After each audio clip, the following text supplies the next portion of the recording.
హైవేకి దగ్గరగా ఉండాలి. ఇంకో 10 కిలోమీటర్ల అవతలకి వెళ్ళినా కూడా హైవేకి దగ్గరగా ఉంటే ఏమిటంటే రోడ్డు మీద వెళ్ళే వాళ్ళకి వచ్చే వాళ్ళకి అందరూ చూస్తూ ఉంటారు. విపరీతమైన పబ్లిసిటీ వచ్చేస్తుంది. మనం పేపర్లో ఇయ్యక్కర్లా, రేడియోలో చెప్పక్కర్లా, టీవీలో చెప్పక్కర్లా, కళ్ళకు కనపడతా ఉంటుంది. అప్రిసియేషన్ కూడా అలాగే పెరుగుతుందని అనుకోవచ్చు. బాగా డెఫినెట్గా పెరుగుతుందండి. వాళ్ళ హైదరాబాద్ కొన్ని అడ్వాంటేజ్ ఏంటంటే ఇప్పుడు మెడ్రాస్ ఉందంటే 2 పక్కలే పెరుగుద్ది, 3 పక్కలే పెరుగుద్ది. ఒక పక్కంతా సముద్రం ఉంది. బాంబే కూడా అంతే సముద్రం ఉంది. వేరే హైదరాబాద్కి వచ్చినప్పటికీ 4 పక్కలు ఎటైనా పెరుగుద్ది. ముఖ్యంగా అసలు ఈస్టర్న్ సైడ్ పెరగల ఇప్పుడు దాకా పెద్దగా. ఇప్పుడు ఈస్టర్న్ సైడ్ బాగా పెరుగుతుంది.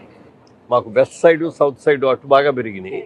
ఇప్పుడు హైటెక్ సిటీ ఇవన్నీ కూడా అక్కడికి వచ్చినాయి. ఇప్పుడు ఇది బాగా పెరుగుతుంది.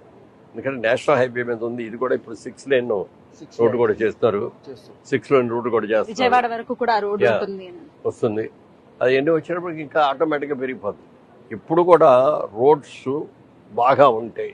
ఎక్కడ బాగుంటే ఆ ఏరియా అంతా డెవలప్ అవ్వాలి. దీనికి అడ్వాంటేజ్ ఏంటంటే అవుటర్ రింగ్ రోడ్డే కాకుండా రీజనల్ రింగ్ రోడ్డు కూడా దగ్గరలో ఉండటం అనేది ఒక మోస్ట్ అడ్వాంటేజ్.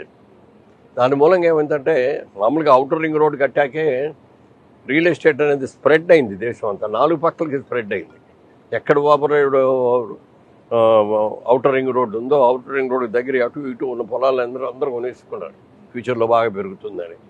నెక్స్ట్ ఇప్పుడు రీజనల్ రింగ్ రోడ్డు కూడా వచ్చిన తర్వాత రీజనల్ రింగ్ రోడ్డు చుట్టూ కూడా మంచి డిమాండ్ ఉంది, డెఫినెట్గా ఉంది. ఇవాళ ఇక్కడ దీంట్లో కొనుక్కున్న వాళ్ళు ఎవరైనా ఇవాళ ₹1,00,000 పెట్టి కొనుక్కుంటే ఈ 4 ఏళ్లలో 4 లక్షలు. అద్భుతం అద్భుతం. గ్యారంటీగా 100 గజాలు 150 గజాలు కొనుక్కునే వాళ్ళు మిడిల్ క్లాస్ వాళ్ళు ఇన్వెస్ట్మెంట్ పర్పస్ కొనుక్కుంటారు. పిల్లల కోసమనో, చదువుల కోసమనో, పెళ్లిళ్ళ కోసమనో. సామాన్యులకి మీరు ఇచ్చేటటువంటి నేను ఎవరికి చెప్పలా, నేను నా ఇంటర్వ్యూలో కూడా అనేక ఇంటర్వ్యూల్లో నేను చెప్తూ ఉంటాను. మీరు వ్యాపారం పెడితే ఏ వ్యాపారం చేస్తారో తెలియదు, అందులో లాభం వస్తుందో నష్టం వస్తుందో తెలియదు. లేకపోతే షేర్స్ కొన్నారనుకోండి, షేర్స్ పెరుగుతాయో తెలియదు, మొత్తం జీరో అవుతాయో తెలియదు. బ్యాంకులో వేసినా కూడా వచ్చే వడ్డీ మరీ టూ మచ్. ఇప్పుడు మరి 6%, 7% ఇంట్రెస్ట్ కూడా రావట్లా.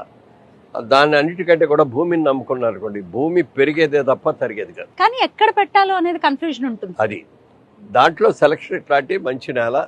ఇప్పుడు ఈయన 15 ఏళ్ల క్రితం 20 ఏళ్ల క్రితం ఇది